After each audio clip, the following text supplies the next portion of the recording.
ঠিক আছে, দেখো তো একটু। হুম, ক্লিয়ার।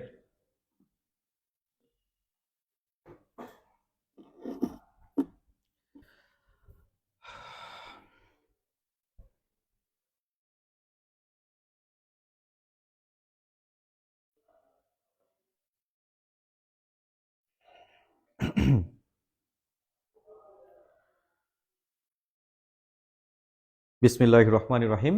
আসসালামু আলাইকুম সুপ্রিয় শিক্ষার্থীবৃন্দ, যারা এবছর এইচএসসি 2026 ব্যাচের পরীক্ষার্থী রয়েছে, কি অবস্থা তোমাদের ভর্তি, তোমাদের বোর্ড এক্সাম প্রস্তুতির?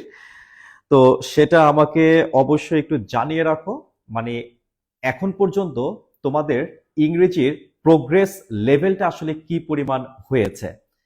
আমরা যারা গত বছরের ফলাফল দেখেছিলাম, আমরা দেখেছি যে গত বছর 2025 সালে এইচএসসিতে একটা বিশাল ভরাডুবি ঘটছে কিন্তু। অর্থাৎ প্রায় 5 লক্ষেরও অধিক শিক্ষার্থী গত বছর এইচএসসি বোর্ড এক্সামে শুধু ইংরেজির কারণে ফেল করেছে। আরো অনেকে ফেল করেছে আইসিটির কারণে। তো বিষয়গুলোর গুরুত্ব বিবেচনা করে আমরা আহ, অভিজ্ঞ শিক্ষকদের সমন্বয়ে এইচএসসি 2026 ব্যাচের ইংরেজি, বাংলা এবং আইসিটি বিষয়ের ইবিআই 26 কোর্স নিয়ে এসেছি লিজেন্ড কেয়ারের তরফ থেকে। তো আমরা আমাদের আজকের ক্লাসে যেটা দেখব সেটা হচ্ছে এইচএসসি সেকেন্ড পেপারের খুবই সহজ একটা টপিক আছে। খুবই সহজ একটা টপিক, যেই টপিকটা আসলে আহ, আমার মনে হয় যে কারো যদি কোনো পূর্ব প্রস্তুতি নাও থাকে, মানে কোনো প্রিপারেশন নাও থাকে, তারপরেও বোধহয় সে 5টার মধ্যে কম করে হলেও 2টা সে সঠিক দাগায় দিয়ে আসতে পারবে। আবার এমনও অনেকে আছে মোটামুটি প্রিপারেশন নিলেও কিন্তু তুমি 5-এ 5 পাবা। তবে এক্ষেত্রেও বেশ কিছু আহ, প্রশ্ন থাকে, যেটা আমরা আজকের টপিকটা বাছাই করেছি। সেটা হচ্ছে এইচএসসি ইংলিশ গ্রামার, অর্থাৎ 60 মার্কসের যে গ্রামার, ওটার আইটেম নাম্বার 3, অর্থাৎ gap filling activities with word or phrase. তো যাই হোক, আমরা এই যে আজকের ক্লাসটা আমরা নিয়ে এসেছি মূলত হচ্ছে ইবিআই, এটা আহ, মানে এইচএসসি 2026 ব্যাচের জন্যই আমরা প্রায় 75টা লাইভ ক্লাসের আয়োজন করেছি। এই লাইভ ক্লাসগুলো ধারাবাহিকভাবে কিন্তু শুরু হতে যাচ্ছে 1 এপ্রিল থেকে, মানে ঈদের পর থেকে ইনশাল্লাহ আমরা এটার শুরু করব। তবে এই মাস পর্যন্ত আমাদের পুরোটা সময় কিন্তু ফ্রি ক্লাস চলবে। যেমন আজকের এই ক্লাসের মাধ্যমে আমরা জেনে নিব যে এইচএসসি ইংলিশ সেকেন্ড পার্টের স্পেশাল ইউজের টেস্ট পেপারের মাধ্যমে বিগত বিভিন্ন বোর্ডের প্রশ্নগুলো কেমন ছিল সেটা আমরা অ্যানালাইসিস করব। এভাবে প্রতিটা লাইভে আমরা বিভিন্ন আইটেম নিয়ে আমরা কোয়েশ্চেন অ্যানালাইসিস করতে থাকবো এই মাস ব্যাপী। আর সামনের মাস থেকেই আমাদের মূল ক্লাসটা শুরু হবে। এটা নিয়ে আমরা পরে বিস্তারিত আলোচনা করছি। আজকে তোমাদের এই ক্লাসের পুরোটা সময় ধরে তোমাদের সাথে থাকছি আমি, Raihan Borhan, your English trainer. Okay, তো যাই হোক, আসেন আমরা এখন হচ্ছে আমাদের আজকের টপিকটা একটু বাছাই করি। আমরা স্ক্রিন থেকে আমাদের আজকের টপিকটা দেখতে পাচ্ছি, এখানে লেখা আছে স্পেশাল ইউজ। স্ক্রিনে আমরা আমাদের আজকের টপিকটা দেখতে পাচ্ছি, টপিকের নামটা হচ্ছে স্পেশাল ইউজ। আলহামদুলিল্লাহ আমরা দেখতে পাচ্ছি প্রায় 100+ পার্টিসিপেন্ট আমাদের সাথে যুক্ত হয়েছে। তবে মেইন সমস্যা হচ্ছে আমি জানি না যারা যারা যুক্ত হচ্ছ তারা কি আদৌ এইচএসসি পরীক্ষার্থী কিনা, মানে বোর্ড পরীক্ষার্থী কিনা। যদি তুমি বোর্ড পরীক্ষার্থী হয়ে থাকো তাহলে অবশ্যই আজকে ক্লাসে যখন আমি প্রশ্ন সলভ করব তখন একটু রেসপন্স করার চেষ্টা করবা, অর্থাৎ কমেন্ট বক্সে একটু কমেন্ট করার চেষ্টা করবা। কারণ আমাদের স্যারদের একটা মেইন কমপ্লেন হচ্ছে পার্টিসিপেন্ট থাকেন কিন্তু ওনারা শুধু ক্লাসটা দেখেই যান, কোনো অ্যাক্টিভিটিসে থাকতে চান না, অর্থাৎ কোনো কমেন্ট করতে চান না, শেয়ার করতে চান না, লাইক করতে চান না। এতে করে টিচার তো ইন্সপায়ার্ড হবে না, টিচার তোমার জন্য আরো অনেক অনেক ডালা নিয়ে হাজির হবে না। ঠিক আছে, একজন টিচার যখন ক্লাসটা অ্যারেঞ্জ করেন অনেক পরিশ্রম করে উনি স্লাইডগুলো তৈরি করেন, অনেক পড়াশোনা করেন, রিসার্চ করেন। সো এই কাজের পরিপূর্ণতা হবে যদি তোমরা কমেন্ট বক্সে কমেন্ট করো, ঠিক আছে? ওকে। আর যদি মনে করো যে না কমেন্ট করাটা বিরক্তিকর, কোনো ব্যাপার না। তোমরা যেহেতু পরীক্ষার্থী, তোমাদের হাতে সময় খুবই কম, তোমাদের কাজ হচ্ছে শুধু ক্লাসটা ফলো করে যাওয়া, ঠিক আছে? এভাবে প্রতিটা ক্লাস তোমরা ফলো করে যাওয়া। তো যাই হোক, আমরা স্পেশাল ইউজ আমরা টার্গেট নিব, আমরা এই আইটেমটা থেকে আমরা চেষ্টা করব কম করে হলেও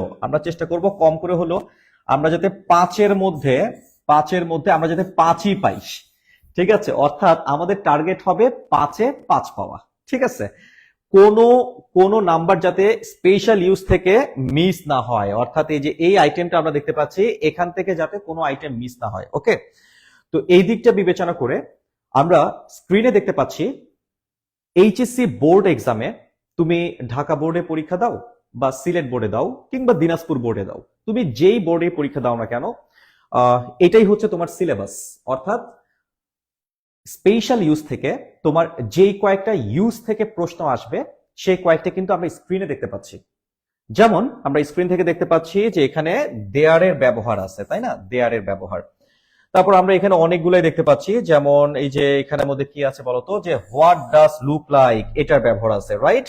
আচ্ছা, তারপর আমরা দেখতে পাচ্ছি যে এখানের মধ্যে ব্যবহার আছে হচ্ছে এই যে হোয়াটস লাইক, এই যে হোয়াটস লাইক এর ব্যবহার আছে। এরপরে যে ওয়াজ বর্ন এর ব্যবহার, লেট অ্যালোন এর ব্যবহার, ইট এবং দেয়ারের ব্যবহার। এই যে ইট এবং দেয়ার, এই দুইটার ব্যবহার কিন্তু খুবই কনফিউজিং। আমরা অনেকে কনফিউজড হয়ে যাই যে কখন আমরা দেয়ার দ্বারা শুরু করব আর কখন ইট দ্বারা শুরু করব, কারণ এই দুটোই কিন্তু আসলে ইন্ট্রোডাক্টরি সাবজেক্ট, অর্থাৎ ডামি সাবজেক্ট হিসেবে ব্যবহৃত হয় আর কি। এরপর আসো উড রাদারের ব্যবহার, দেন আমরা এখান থেকে দেখতে পাচ্ছি হ্যাভ টু এর ব্যবহার, দেন দেখতে পাচ্ছি হ্যাড বেটারের ব্যবহার। সো স্ক্রিন থেকে আমরা যেই কয়েকটা ব্যবহার স্ক্রিন থেকে আমরা দেখছি, এদের ব্যবহার যদি তোমার জানা থাকে, অর্থাৎ এদের বেসিক ইউজটা যদি আগে থেকেই জানা থাকে, তুমি যে কোনো সেন্টেন্সেই কিন্তু এদের সঠিক ইউজ করতে পারবা, তুমি গ্যাপ ফিল আপ করতে পারবা এই ওয়ার্ডগুলো দ্বারা। যেমন আমরা জানি যে কেউ জন্মগ্রহণ করা অর্থে আমরা ওয়াজ বর্ন এই টার্মটাকে ব্যবহার করি। যেমন আমি জন্মগ্রহণ করেছি, আমি বলবো আই ওয়াজ বর্ন, তাই তো? আচ্ছা, এখন দেখো আমি যে বললাম যে আই ওয়াজ বর্ন, ওকে, আমরা যে এখানের মধ্যে বলেছি যে তোমার আই ওয়াজ বর্ন, তো এটা আমরা কেন বলেছি, ঠিক আছে? আমরা একটু খেয়াল করে দেখি।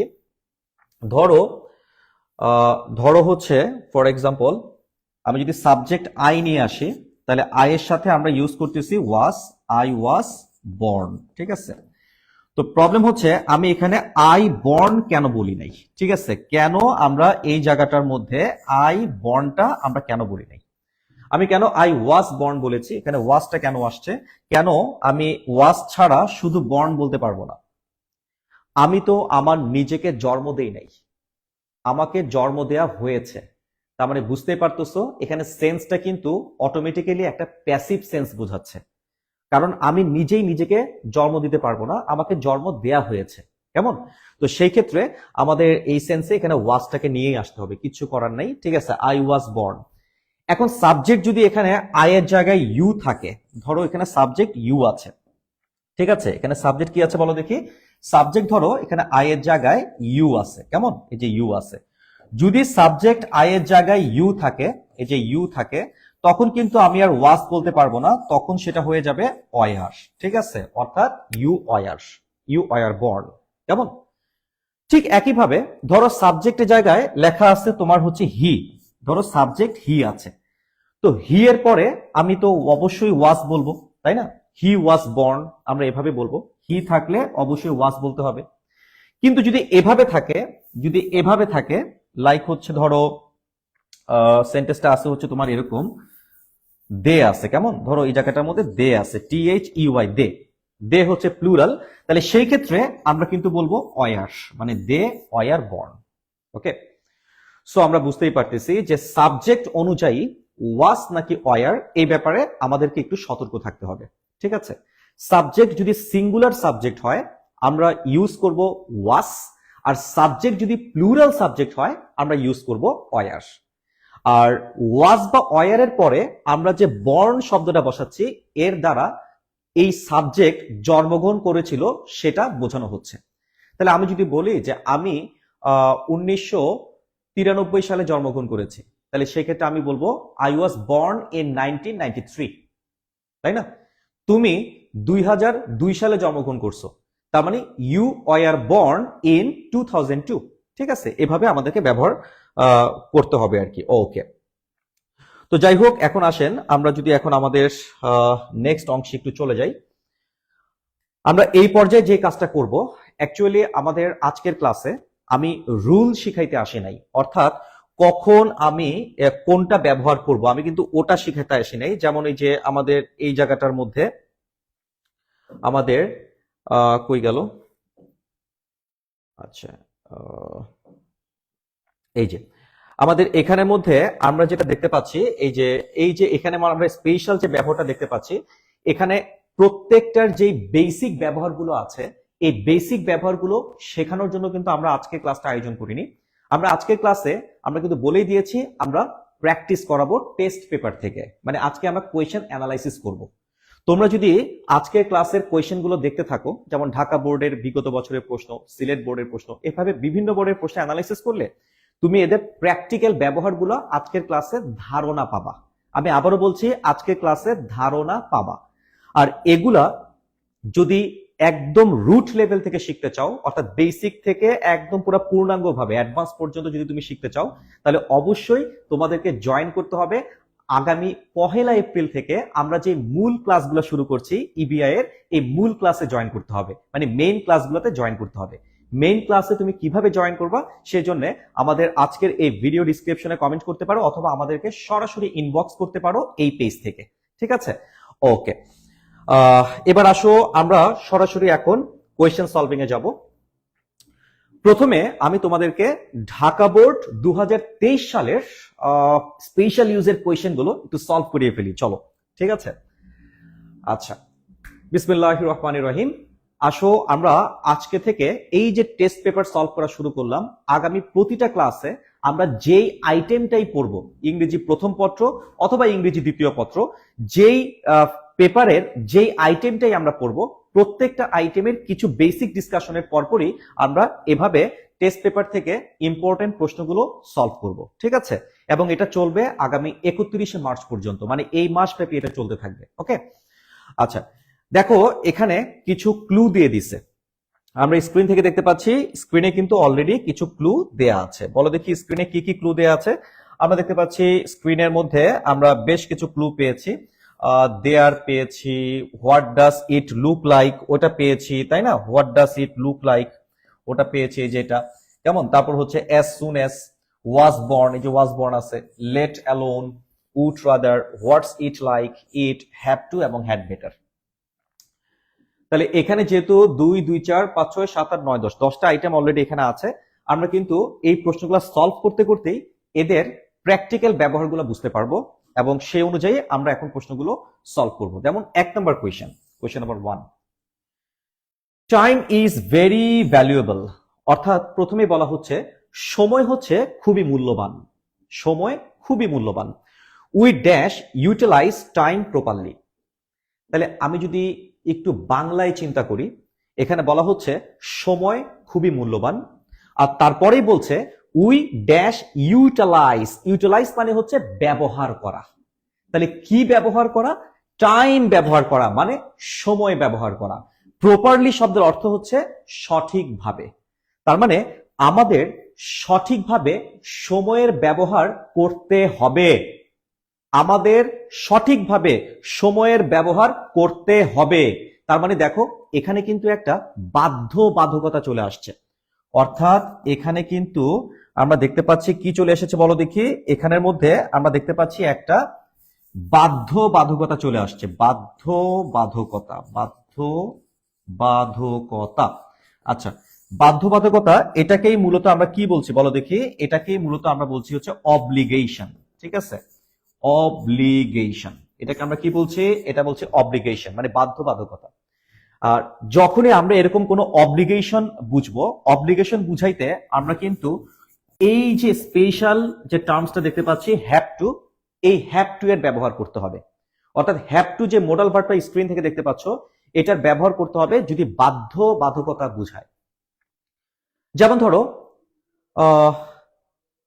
আমি গতকালকে স্কুলে গিয়েছিলাম, আমি গতকালকে হসপিটালে গিয়েছিলাম।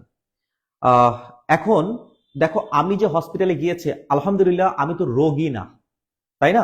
আমি কোনো পেশেন্ট না, অথবা আমি কোনো ডাক্তার না, আমি কোনো নার্স না, অর্থাৎ আমি নার্সও না, আমি কোনো ডক্টরও না, আমি কোনো পেশেন্টও না। তারপর আমি হসপিটালে গিয়েছিলাম, নিশ্চয়ই ওখানে আমার কোনো বাধ্যবাধকতা ছিল। অর্থাৎ আমার কোনো আত্মীয় অ্যাক্সিডেন্ট করেছে, অ্যাক্সিডেন্ট করে হসপিটালে ভর্তি হয়েছে, সো আমি কিন্তু তাকে দেখতে যেতে বাধ্য, আমি নৈতিকভাবে তাকে দেখতে যেতে বাধ্য। এই কারণে আমি বললাম যে I had to go to hospital, I had to go to the hospital yesterday. অর্থাৎ গতকালকে আমাকে হসপিটালে যেতে হয়েছিল। দেখো আমি কিন্তু ইউজ করেছি আই হ্যাড টু। আমি কি ইউজ করেছি বলো দেখি? আমি ইউজ করেছি আই হ্যাড টু, ঠিক আছে? এগুলো মুছে কিভাবে? আমি এখানে মধ্যে যে টার্মটা ব্যবহার করেছি, এই টার্মটা হচ্ছে কোনটা বলো? আচ্ছা, আমি যে টার্মটা ইউজ করেছি সেটা হচ্ছে I had to go, I had to go. দেখো এখানে হ্যাড টু মানে হচ্ছে অতীতকালের বাধ্যবাধকতা, অর্থাৎ অতীতে আমি একটা কাজ করতে বাধ্য হয়েছিলাম। যেমন ধরো আমি গতকালকে পুলিশ স্টেশনে গিয়েছিলাম, তার মানে পুলিশ স্টেশনে যেতে আমি কিন্তু বাধ্য হয়েছিলাম, সেই ক্ষেত্রে আমি বলবো I had to go to the police station. কেমন? ধরো গতকালকে আমি জেলখানায় গিয়েছিলাম, আমাদের মনে তো রোং লাগে নাই বা মনে কোনো আনন্দ উঠে নাই যে আমরা জেলখানায় ঘুরতে যাব। কেউ কি জেলখানায় ঘুরতে যায়? অবশ্যই না। আল্লাহ মাফ করুক, নিতান্ত বাধ্য না হলে কেউ কিন্তু জেলখানায় যায় না। তাহলে সেক্ষেত্রে যেহেতু আমি গতকালকে গিয়েছি, নিশ্চয় আমার কোনো কলিগকে বা আমার কোনো ফ্রেন্ডকে হয়তো পুলিশে জেলখানায় পাঠাইছে, তার সাথে আমি দেখা করতে গেছি, তার মানে আমি বাধ্য হয়েছি যেতে। সেক্ষেত্রে আমি বলবো I had to go to the prison yesterday. তার মানে কোনো একটা কাজ করতে আপনি বাধ্য হয়েছিলেন, এটা অতীতকালের বাধ্যবাধকতা বুঝাইলে আপনি বলবেন হ্যাড টু। আর ধরো আমি বললাম যে আগামীকালকে আমার এইচএসসি পরীক্ষা, তার মানে আমাকে এখন অবশ্যই পড়তে হবে। তাহলে দেখো এটা কিন্তু অতীত না, এটা বর্তমান বা ভবিষ্যৎকে বোঝাচ্ছে। তাহলে সেই ক্ষেত্রে আমি আর হ্যাড টু বলবো না, আমাকে বলতে হবে হ্যাভ টু।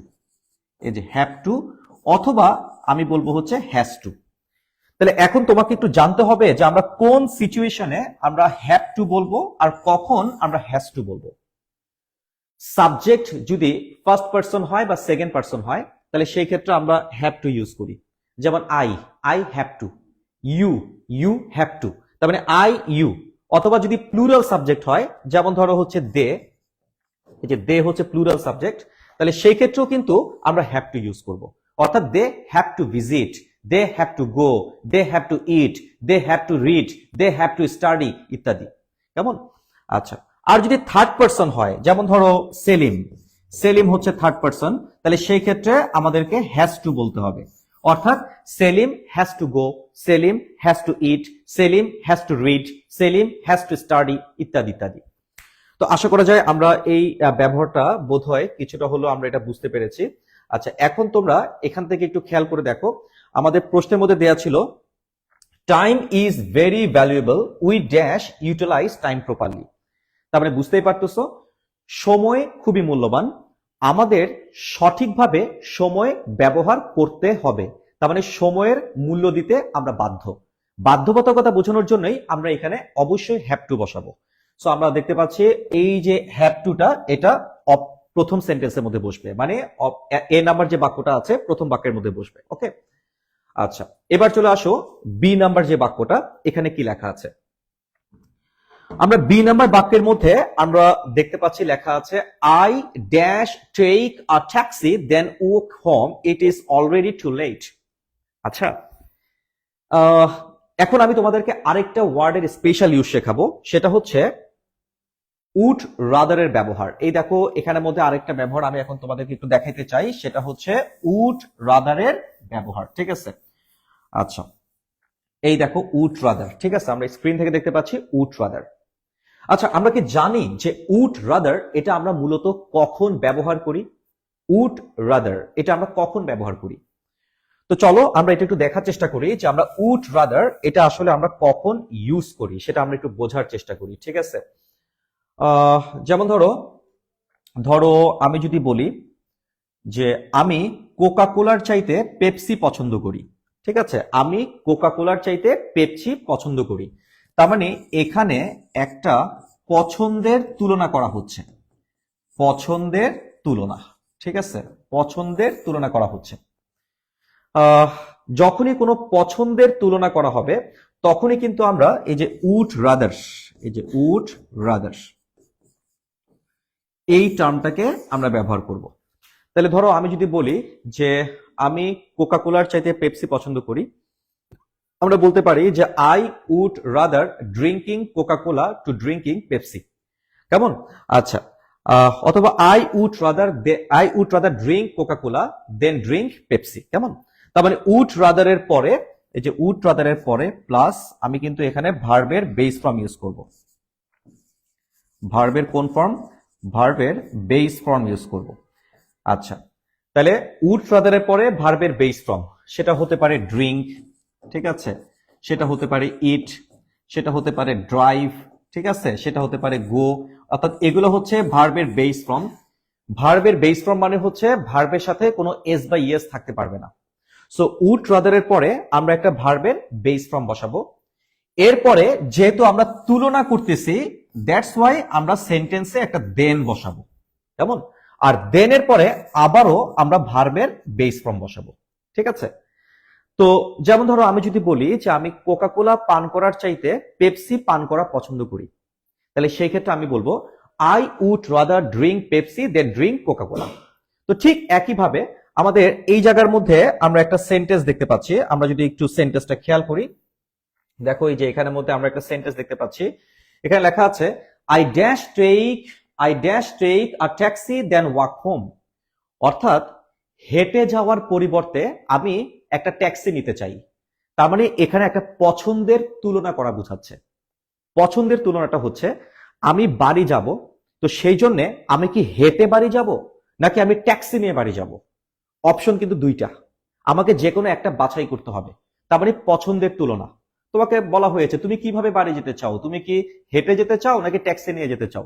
তখন তুমি বললা যে ভাই আমি ট্যাক্সি নিয়ে বাড়ি যেতে চাই, আমি হেঁটে যেতে চাই না। তার মানে হেঁটে যাওয়ার চাইতে আমি ট্যাক্সি নেওয়াটাকে পছন্দ করতেছি। পছন্দের তুলনা হচ্ছে কিন্তু। যেহেতু পছন্দের তুলনা হচ্ছে, তাহলে উড রাদারের পরে আমি এই ব্যবহারগুলোকে করতে পারি। যেমন এখানে বলা হচ্ছে I dash take a taxi, so বোঝাই যাচ্ছে আই উড রাদারটা আমরা এখানের মধ্যে প্লেস করব। এই দেখো আই উড রাদার, এটাকে আমরা এখানের মধ্যে প্লেস করব যে I would rather take a taxi then I would rather take a taxi then I would rather take a taxi then walk home। দেখো would rather, এই যে would rather এর পরেই দেখো ভার্বের বেস ফর্ম, এরপরে এই যে দেন, দেখো দেনের পরে আবারও ভার্বের বেস ফর্ম। ঠিক আছে, তো আশা করা যায় যে আমরা would rather এর যে ব্যবহারটা এটা বোধহয় আমরা মোটামুটি ভাবে সবাই বুঝতে পেরেছি। ওকে ওকে, এবার আমরা চলে যাচ্ছি আমাদের আরো একটা প্রশ্নের সলিউশনে। ঠিক আছে, আমরা আরেকটা প্রশ্নের সলিউশনে একটু চলে যাব। আচ্ছা, এই পর্যায়ে দেখো সি নাম্বারে যে সেন্টেন্সটা, সবাই স্ক্রিন থেকে খেয়াল করো। দেখো এখানে লেখা আছে লং অ্যাগো। কি লেখা আছে দেখো, যে লং অ্যাগো অনেক অনেক আগে dash lived a mighty king Kubla খান। আচ্ছা, অনেক অনেক বছর আগে কুবলা খান বসবাস করতো, তার মানে নিশ্চয়ই উনি কোনো একটা জায়গায় বসবাস করতেন। He built an amazing palace in deep dark forest. অর্থাৎ খুব ঘন এবং গভীর জঙ্গলে, মানে জঙ্গলের একদম ভেতরে উনি কিন্তু খুব চমৎকার একটা প্রাসাদ নির্মাণ করছিলেন। তার মানে অনেক অনেক বছর আগে এখানে কুবলা খান বসবাস করতেন। তাহলে খেয়াল করে দেখো এখানে কিন্তু কুবলা খান বসবাস করতেন এরকম একটা স্থানকে নির্দেশ করা হচ্ছে।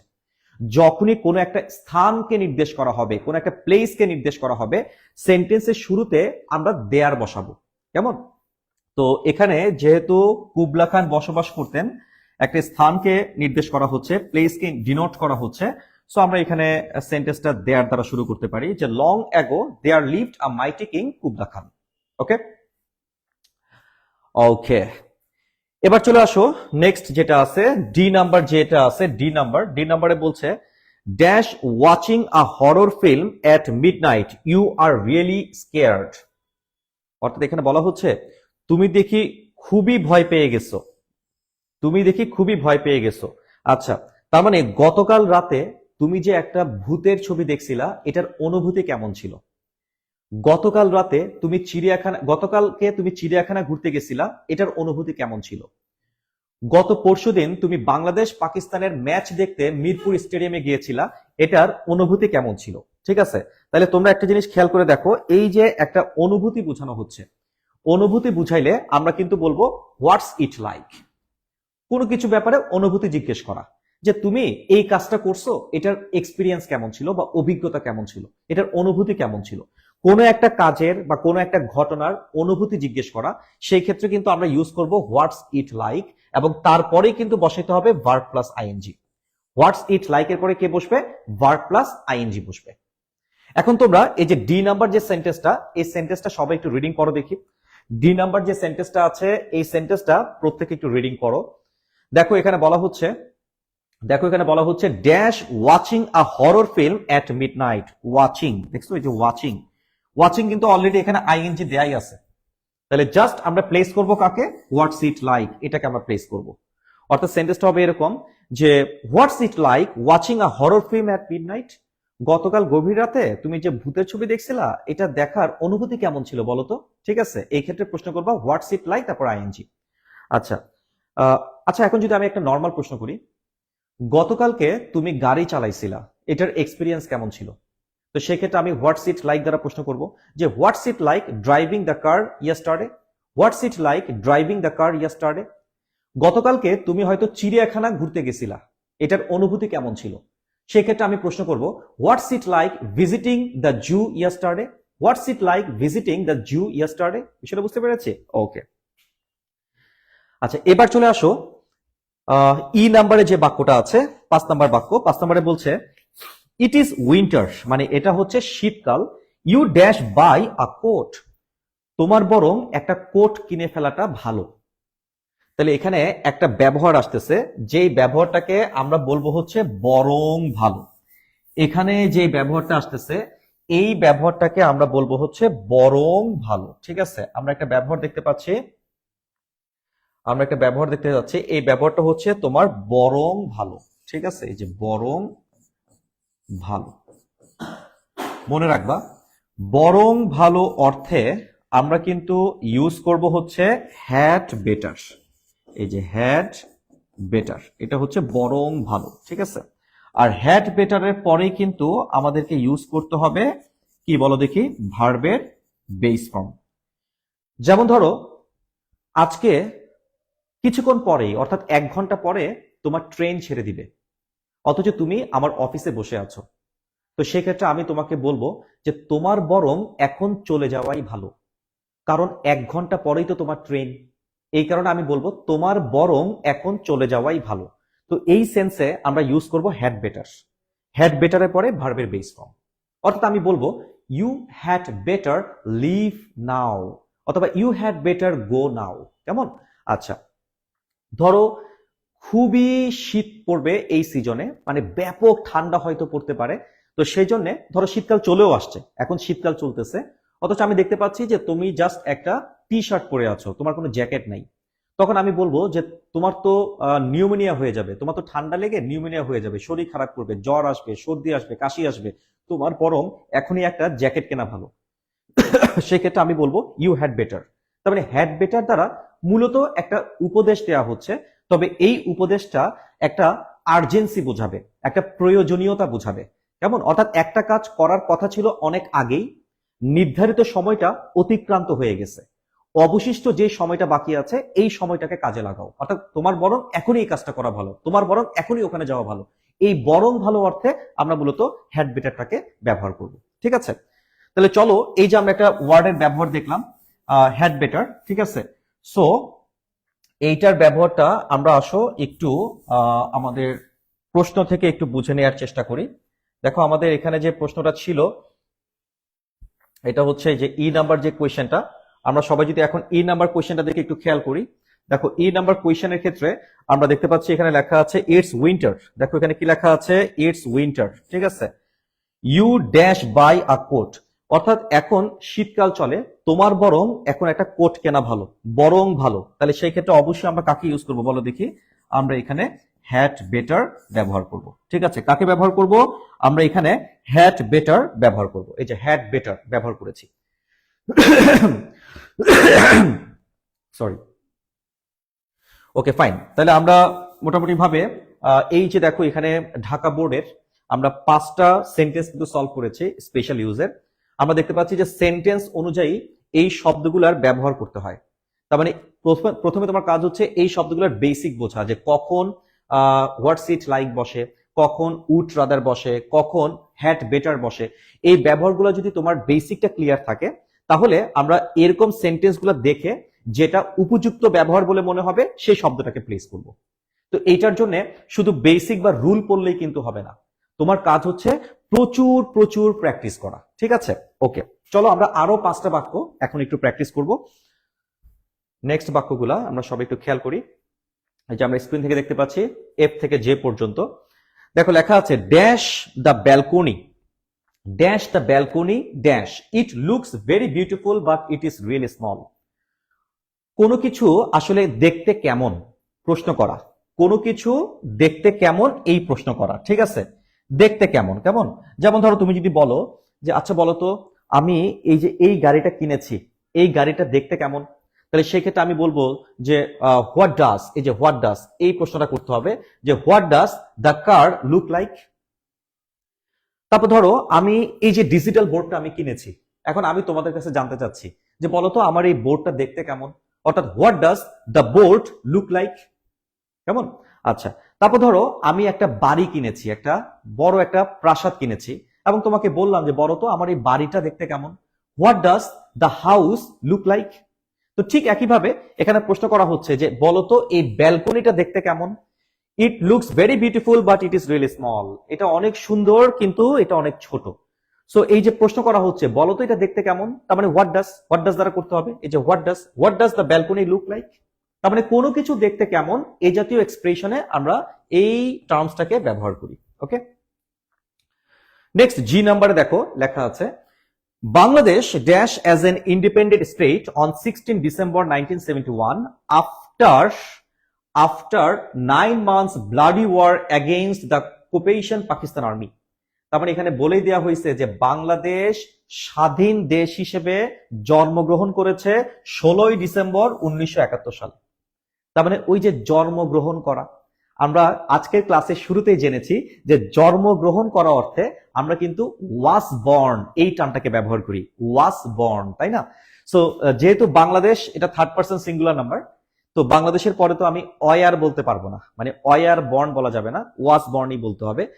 তো দেখা যাক এখানে ওয়াস বর্ন আছে কিনা। এই যে ওয়াস বর্ন আছে, দেখছো এই যে ওয়াস বর্নটা আমাদের জি নাম্বার সেন্টেন্সে বসে যাবে, কেমন। আচ্ছা, তারপর দেখো এইচ নাম্বারে বলছে যে dash was in China that the art of bonsai originated perhaps more than 1000 years ago. So এইটা কিন্তু একটা সময়কে বোঝাচ্ছে। কোনো একটা সেন্টেন্স পড়ার পরে তোমার যদি মনে হয় যে এখানে একটা সময়কে বোঝানো হচ্ছে, যেই সময়ে কিছু একটা হয়েছে, সময় মানে টাইম, সময়কে বুঝালে 100% ইট দ্বারা বাক্য শুরু করতে হবে, কেমন। যেমন এখানে বলা হচ্ছে বনসাই গাছ 1000 বছর আগে এই বনসাই গাছ তৈরি করার যে গাছটা রোপণ করা বা পরিচর্যা করা এটার পদ্ধতি আবিষ্কার হয়েছিল। তার মানে খেয়াল করে দেখো একটা সময়কে বোঝানো হচ্ছে, 1000 বছর আগে বনসাই গাছ কিভাবে তোমার গ্রো আপ করছিল এই সময়টাকে বোঝানো হচ্ছে। সো কোনো একটা সময়কে যদি বোঝায় তাহলে 100% ইট দ্বারা বাক্য শুরু করতে হবে। সো আমরা এই বাক্যটাও ইট দ্বারা স্টার্ট করব, যে it was in China that the art of bonsai originated. তার মানে এইচ নাম্বার বাক্যে আমরা কাকে বসাচ্ছি, এইচ নাম্বার বাক্যে আমরা ইটকে বসাচ্ছি। ওকে ওকে, এবার আই নাম্বারে আসো। দেখো আইতে কি বলা হচ্ছে, আইতে বলছে I can not ride a bicycle dash a motorcycle. আচ্ছা, I have no money to buy any of them. আচ্ছা, আমরা অনেক সময় অলিক কল্পনা করি, উল্টা পাল্টা চিন্তা ভাবনা করি। যেমন আমরা অনেক সময় বলি না যে আমার কাছে বাসে চড়ার টাকা নাই, আমার কাছে বাসে চড়ার টাকা নাই, সেক্ষেত্রে প্লেনে চড়া তো প্রশ্নই ওঠে না, মানে বিলাসিতা। কেমন? আবার তুমি বলতেছো আমার কাছে একটা বাইক কেনার টাকা নাই, সো গাড়ি কেনা তো প্রশ্নই ওঠে না, গাড়ি কেনাটা হচ্ছে একটা বিলাসিতা। তার মানে আমার কাছে এটা নাই, ওইটা করার তো প্রশ্নই উঠে না। যেমন ধরো তুমি বললা যে আমি এখনো এইচএসসি ইংরেজি দ্বিতীয় পত্র আমি হাতই দেই নাই, অর্থাৎ এইচএসসি দ্বিতীয় পত্রের সিলেবাসটা আমি এখনো ধরেও দেখি নাই, সো পাশ করা তো প্রশ্নই উঠে না। পাশ করা তো প্রশ্নই উঠে না, মানে তুমি সিলেবাসই দেখো নাই যে সিলেবাসে কি কি আছে না আছে, কোনটায় কত নম্বর, এটাই তুমি জানো না। সো তুমি পাশ করবা কিভাবে? পাশ করার জন্য তো তোমাকে সিলেবাস অনুযায়ী এই যে এভাবে টেস্ট পেপার সলভ করতে হবে, এরকম অনেক অনেক প্রশ্ন সলভ করতে হবে, আমাদের সাথে সলভ করতে হবে। ইবিআই 26 কোর্স লিজেন্ড কেয়ার যেটা লঞ্চ করতেছে, এই কোর্সে ভর্তি হয়ে এরকম অসংখ্য প্রশ্ন তোমাকে সলভ করতে হবে, তবেই না তুমি পাশ করবা। অথচ তুমি জানোই না যে এইচএসসি পরীক্ষার সিলেবাসটা কি, এবং তুমি জানোই না আমাদের ইবিআই কোর্সে আমরা কয়টা ক্লাস অফার করছি, তুমি জানোই না আমাদের এখানে কোন কোন স্যাররা ক্লাস নিচ্ছেন। সো তোমার তো পাশ করার প্রশ্নই উঠে না, তাই না? তো যাই হোক, এখন এখানে বলা হচ্ছে I can not ride a bicycle dash a motorcycle, অর্থাৎ এখানে বলা হচ্ছে আমি বাইসাইকেল চালাইতেই পারি না, মোটরসাইকেল তো প্রশ্নই উঠে না। তো সেই ক্ষেত্রে আমরা ইউজ করব লেট অ্যালোন। এই দেখতে পাচ্ছ এখানে লেখা আছে let alone. So let alone এই টার্মটা ইউজ করা হয় যে প্রশ্নই উঠে না, এই জাতীয় অর্থে আর কি। কেমন?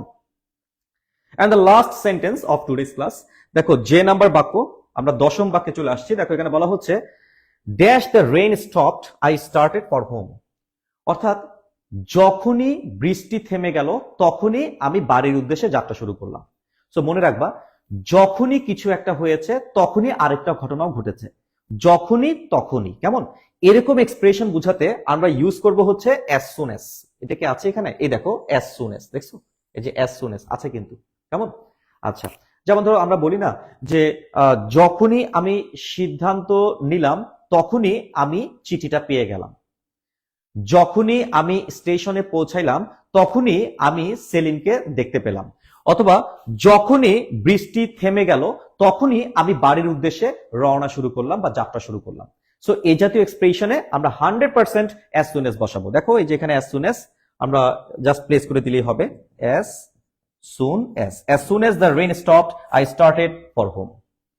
সো আলহামদুলিল্লাহ, আমরা আমাদের আজকের ক্লাসে আমরা ঢাকা বোর্ড 2023 সেশনের 2023 সালের আমরা কিন্তু প্রায় 10টা প্রশ্ন সলভ করেছি স্পেশাল ইউজের ব্যবহার থেকে। সো মূলত আমাদের পারপাসটা কিন্তু আজকের ক্লাসে কোনো রুল শেখানো ছিল না, কোনো বেসিক ডিসকাশন ছিল না। আজকের ক্লাসটার উদ্দেশ্যই ছিল আমার সরাসরি সরাসরি রিয়েল প্রশ্ন সলভ করে এই স্পেশাল ইউজের প্র্যাকটিক্যাল ব্যবহারটা একটু বোঝানোর চেষ্টা করা। ঠিক আছে? আমি তোমাদেরকে এটা বোঝানোর চেষ্টা করছি যে শুধু রুল পড়লে হবে না, অর্থাৎ কোনটা কোন সিচুয়েশনে বসে এটা জানলেই হবে না, এদেরকে একদম প্র্যাকটিক্যালি সরাসরি প্রয়োগ করাটা শিখতে হবে। সরাসরি প্রয়োগ করার জন্য তোমাকে এরকম প্রচুর সংখ্যক কোয়েশ্চেন টেস্ট পেপার থেকে নিয়মিতভাবে সলভ করতে হবে। তুমি নিজে যদি এই কাজটা করে যেতে না পারো, তুমি আস্থা রাখতে পারো, আমি রায়হান বোরহান বলছি, তুমি চাইলেই আমাদের এই ইবিআই কোর্সে আস্থা রাখতে পারো। এখানে আমরা 75টা লাইভ ক্লাস অফার করছি এবং এই ক্লাসে এরকম টেস্ট পেপারের অসংখ্য প্রশ্ন, তোমাকে কোনো কিছু করতে হবে না, এটা আমরাই তোমাদেরকে সম্পূর্ণভাবে সাজিয়ে গুছিয়ে খাইয়ে তারপর পরীক্ষার হলে পাঠাবো। ঠিক আছে? তার মানে একদম বলতে পারো যে এটা একটা রেডিমেড একটা কম্বো প্যাকেজ। ঠিক আছে? সো এই কোর্সটার ব্যাপারে যদি আমি তোমাদেরকে একটু বলতে চাই যে আমাদের এই কোর্সের মধ্যে আসলে কি কি আছে কি নাই, তো দেখো আমাদের এই ইবিআই কোর্সটা, এটার মূলত ফুল মিনিংটা হচ্ছে ইংলিশ বাংলা আইসিটি। যারা 2026 সালে অর্থাৎ এইচএসসি 2026 সালে যারা বোর্ড পরীক্ষায় বসতে যাচ্ছ, তোমাদের হাতে এখনো কিন্তু প্রায় 3.5 মান্থসের মতো আছে, মানে প্রায় 3.5 মাসের মতো সময় বাকি আছে যদি আমরা এপ্রিলের 1 তারিখ থেকে হিসাব করি। অর্থাৎ এপ্রিল, মে, জুন, এপ্রিল মাস আমরা পুরোটা পাচ্ছি, মে মাসটা আমরা পুরোটা পাচ্ছি, জুন মাসটা আমরা পুরোটা পাচ্ছি, এবং জুলাই মাসের প্রথম 15 দিনের মতো আমরা পেতে পারি। তার মানে অলমোস্ট প্রায় 3.5 মাস সময় আমাদের হাতে আছে। এই 3.5 মাস সময় মোর দেন এনাফ। 3.5 মাস সময় মোর দেন এনাফ, মানে এনাফ ইজ এনাফ, যথেষ্ট তোমার এ ডাবল প্লাস পাওয়ার জন্য। এ ডাবল প্লাস মানে ইংরেজি প্রথম পত্র এ প্লাস, ইংরেজি দ্বিতীয় পত্র এ প্লাস, মানে সহজ কথায় ইংরেজি বিষয়ে তুমি এ প্লাস পাচ্ছ। কেমন? আচ্ছা, সো ইংরেজিতে তুমি যদি এ প্লাস পেতে চাও তাহলে সেই ক্ষেত্রে তোমাদেরকে অংশ নিতে হবে আমাদের এই ইবিআই তে গোছানো যে কোর্সটা, এখানে আমরা দেখতে পাচ্ছি টোটাল লাইভ ক্লাস আমরা আয়োজন করেছি 75টা লাইভ ক্লাস, এবং এই লাইভ ক্লাসগুলো হবে পেইড ক্লাস, অর্থাৎ এগুলো সবগুলাই কিন্তু পেইড ক্লাস, যেগুলো শুরু হচ্ছে তোমার 1 এপ্রিল থেকে, মানে এপ্রিলের 1 তারিখ থেকে। কেমন? সো এখানে ইংরেজি, বাংলা, আইসিটি বিষয়ক ধারাবাহিক 25-25-25 অর্থাৎ 75টা ক্লাসের মাধ্যমে আমরা 3 মাসের মধ্যেই চেষ্টা করব তোমাদের পুরোটো সিলেবাস গুছাই দেওয়ার জন্য, যাতে তোমার A+ পাওয়ার জন্য যতটুকু তোমার নলেজ গ্যাদার করার প্রয়োজন, অতটুকু নলেজ এবং প্র্যাকটিস ইনশাল্লাহ তোমার এই কোর্স থেকে তুমি পেয়ে যাবা। কেননা এই কোর্সে যথেষ্ট পরিমাণ ক্লাসের পাশাপাশি যথেষ্ট পরিমাণ এক্সাম রাখা হয়েছে, পর্যাপ্ত সংখ্যক এক্সাম রাখা হয়েছে, উইকলি এক্সাম আমরা রেখেছি। প্রত্যেকটা ক্লাসের আমরা lecture sheet, class PDF copy আমরা রাখছি। প্রতি সপ্তাহে ইংরেজি, বাংলা, আইসিটি বিষয়ের যে ক্লাসগুলো হবে, এই ক্লাসগুলো যদি বুঝতে না পারো, সেই জন্য আমরা কিন্তু সলভ ক্লাসেরও আয়োজন রেখেছি। অর্থাৎ যদি কেউ বুঝতে না পারো, যদি কোনো প্রশ্ন থেকে থাকে, তাহলে সলভ ক্লাসে সরাসরি টিচারকে প্রশ্ন করে তুমি এটার অ্যান্সার নিতে পারবা। এবং সলভ ক্লাসগুলো কিন্তু হবে জুমে, অর্থাৎ জুম মানে আমরা সবাই জানি, জুম অ্যাপস এর ব্যবহার সম্পর্কেও জানি, যে 1-to-1 এখানে প্রশ্ন করার সুযোগ পাচ্ছ। মাইক্রোফোন অন করে প্রশ্ন করবা, তোমার প্রশ্ন টিচার শুনবে, এবং টিচার শোনার পরে সে মাইক্রোফোনে সরাসরি লাইভ তোমাকে প্রশ্নের ব্যাখ্যা প্রদান করবে। ঠিক আছে? সো এটা হচ্ছে প্রতি সপ্তাহে আমাদের সলভ ক্লাস অনুষ্ঠিত হবে। আচ্ছা, আর ডিসকাশন গ্রুপটা হচ্ছে এটা আমাদের একটা secret exclusive Facebook private group, যেখানের মধ্যে যে কোনো শিক্ষার্থী 24 ঘন্টা সময়ে 24/7 যে কোনো বিষয়, মানে ইংরেজি, বাংলা, আইসিটি এর যে কোনো টপিকের যে কোনো বিষয় বা যে কোনো রুল সংক্রান্ত প্রশ্ন তারা গ্রুপে করতে পারবে, এবং সেই প্রশ্নটা ইনস্ট্যান্ট তারা সেখান থেকে সলিউশনও নিয়ে নিতে পারবে। সো ইবিআই এই কোর্সটা লঞ্চ করেছে লিজেন্ড কেয়ার, এবং তারা অফার করছে যে তোমার 3টা সাবজেক্ট অর্থাৎ ইংরেজি, বাংলা, আইসিটি বিষয়ে 500 নম্বরের প্রস্তুতি ইনশাল্লাহ আমরা 3 মাসের মধ্যেই সম্পন্ন করার একটা উদ্যোগ নিয়েছি। অর্থাৎ 3 মাসে 3টা বিষয়ের টোটাল 500 মার্কস, ইংরেজির 200 নম্বর, বাংলার 200 নম্বর, আইসিটির 100 নম্বর, টোটাল 500 নম্বরের প্রস্তুতি হোক আমাদের ইবিআই 26 এই কোর্সের সাথে। সো যারা যারা এই কোর্সে এনরোল করতে আগ্রহী আছো, তারা আর বিলম্ব করার কোনো সুযোগ নাই। তোমরা এই মাসের মধ্যেই তোমার আসনটা নিশ্চিত করে ফেলো, রেজিস্ট্রেশন করে ফেলো। রেজিস্ট্রেশনের জন্য বা এনরোলের জন্য তোমরা আমাদের এই যে পেজটা দেখতে পাচ্ছ, এই পেজটার মধ্যে বা যে পেজ থেকে ক্লাসটা হচ্ছে, এই পেজে তোমরা ইনবক্স করো, অথবা আমাদের এই পেজে হোয়াটসঅ্যাপও আছে, হোয়াটসঅ্যাপও চাইলে প্রয়োজনে নক দিতে পারো। আমাদের যে অ্যাডমিনরা আছেন, যারা এখানের মধ্যে আছেন, তারা ভাইয়ারা তোমাদেরকে অবশ্যই ডিটেলসটা পাঠিয়ে দিবে যে কিভাবে তুমি এই কোর্সে এনরোল করবা। ঠিক আছে? আর বাকি আমাদের আজকের ক্লাসের পরবর্তী ঈদের আগে আমাদের সর্বশেষ আরো একটা ক্লাস অনুষ্ঠিত হবে, সেটা হচ্ছে আগামীকাল অর্থাৎ 17 তারিখ। ঠিক আছে? আগামীকাল 17 তারিখ। আগামীকালকে কিন্তু আমাদের আরো একটা ক্লাস, এবং কালকে ক্লাসের মাধ্যমেই আমাদের ঈদের বন্ধটা আমরা ঘোষণা করব। আর ঈদের পরপরই কিন্তু আমরা আরো 1 সপ্তাহের এক্সক্লুসিভ ফ্রি লাইভ ক্লাস নিয়ে তোমাদের সামনে যথারীতি হাজির হয়ে যাব। ঠিক আছে? সো আগামীকালকে বিকেল 3টায় আইসিটি বিষয়ের ক্লাস নিতে হাজির থাকবেন আমাদের আইসিটির খুবই খুবই পপুলার টিচার মিরাজ স্যার। ঠিক আছে? সো কালকে ক্লাসটা যাতে কেউ মিস না করো, কালকে ক্লাসের মাধ্যমে আইসিটির এক্সক্লুসিভ একটা টপিক ইনশাল্লাহ কভার করা হবে। তো সে পর্যন্ত সবাই ভালো থেকো। আমি রায়হান বোরহান আজকের মতো এখানে বিদায় নিচ্ছি। আসসালামু আলাইকুম।